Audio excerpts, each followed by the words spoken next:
ओम नमो भगवते वासुदेवाय नमः। धर्म से लगातार जुड़े रहने के लिए और हर मंगलवार, गुरुवार, शनिवार और रविवार को हमारे वीडियोस पाने के लिए चैनल को अभी सब्सक्राइब करें और बेल आइकन दबाकर ऑल वाला नोटिफिकेशन चुनें। मित्रों, इस संसार में भगवान श्री हरि के जितने भी भक्त हुए हैं, ध्रुव उनमें सबसे आगे गिने जाते हैं। विष्णु पुराण और भागवत पुराण में उनके बारे में वर्णन मिलता है। इतिहास में एक राजा हुए, राजा उत्तानपाद। उनकी दो रानियां थी, सुनीति और सुरुचि। छोटी रानी सुरुचि को उत्तम नाम का एक बेटा हुआ और बड़ी रानी सुनीति के गर्भ से ध्रुव का जन्म हुआ। स्वागत है आपका आस्तिक स्पिरिचुअल सीक्रेट्स में। आगे बढ़ने से पहले वीडियो को अभी लाइक कर लीजिए। राजा उत्तानपाद अपनी छोटी रानी सुरुचि से बहुत प्रेम करते थे। एक बार महाराज उत्तानपाद अपनी पत्नी सुरुचि के साथ बातचीत कर रहे थे और उनका छोटा बेटा उत्तम वहीं खेल रहा था। उसी समय 5 साल का ध्रुव दौड़ता हुआ आया और अपने पिता की गोद में बैठ गया। महाराज उत्तानपाद भी उसे प्रेम से अपनी गोद में बिठाकर खुश हुए, किंतु ये सुरुचि को नहीं भाया। उसने ध्रुव को खींचकर अपने पिता की गोद से उतार दिया और ध्रुव की जगह उत्तम को उनकी गोदी में डाल दिया। ध्रुव तो बालक था, ईर्ष्या भाव क्या समझता। वो अपने पिता और दूसरी माता सुरुचि की ओर देखने लगा। तब सुरुचि ने उससे कहा, पुत्र, महाराज की गोद और इस सिंहासन पर उसी का अधिकार है जो मेरे गर्भ से जन्मा है। यदि तुझे गोद में ही बैठना है तो जा ईश्वर की गोद में बैठ। ये सुनकर बालक ध्रुव रोता हुआ वहां से चला गया। महाराज उत्तानपाद इससे बहुत दुखी हुए, किंतु अपनी पत्नी के प्रेम के कारण उन्होंने उस समय कुछ नहीं कहा।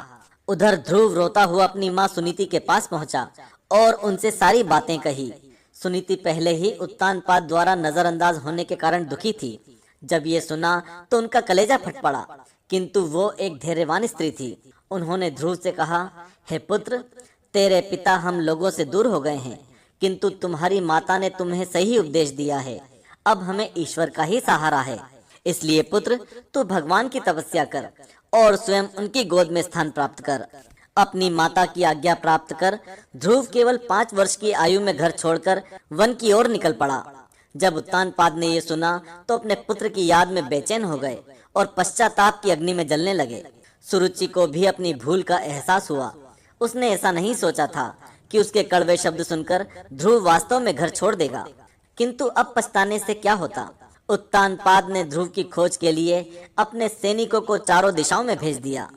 उसी समय देवर्षि नारद उत्तानपाद के पास पहुंचे। महाराज ने देवर्षि नारद का स्वागत किया और फिर उनसे सारी बातें कही। देवर्षि ने उन्हें सांत्वना देते हुए कहा कि वो चिंता ना करें। ध्रुव श्री हरि के अनन्य भक्त बनेंगे और वे स्वयं उसे ऐसी प्रेरणा देंगे।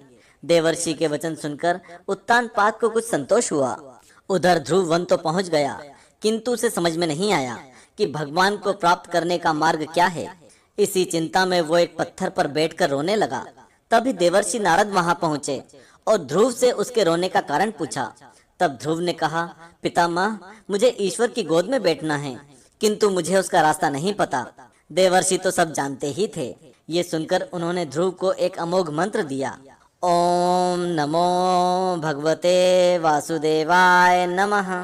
और यह मंत्र देकर देवर्षि नारद ने कहा, इसी के सहारे तुम ईश्वर को प्राप्त करोगे।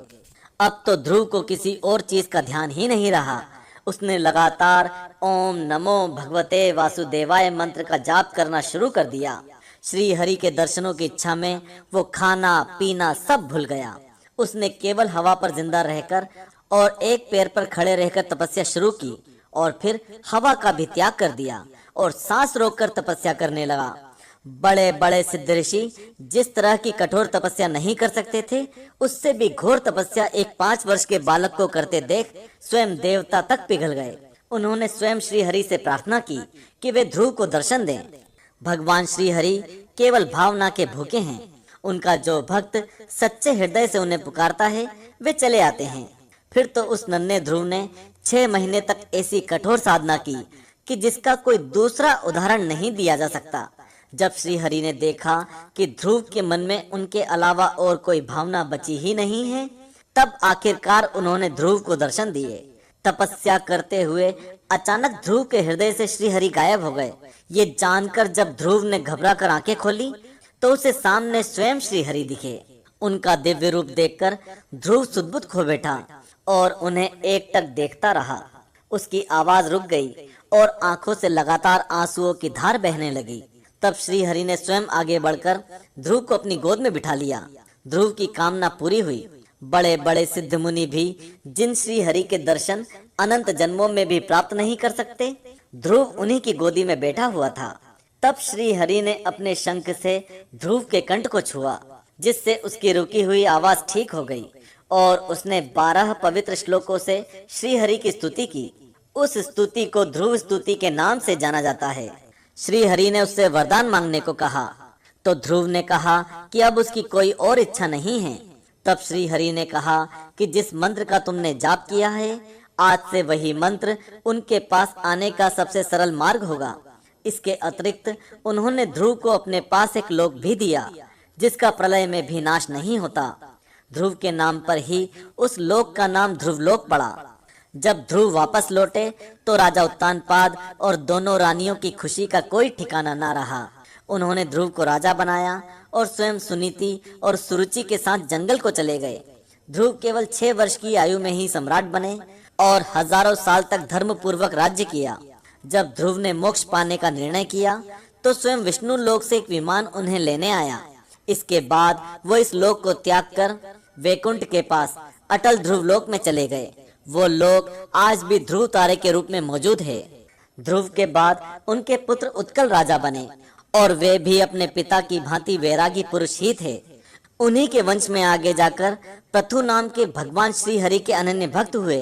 पृथु ने 100 अश्वमेघ यज्ञ किए और श्री हरि की कृपा से उन्हें 1000 कानों की प्राप्ति हुई, ताकि वे उनका भजन सुन सकें।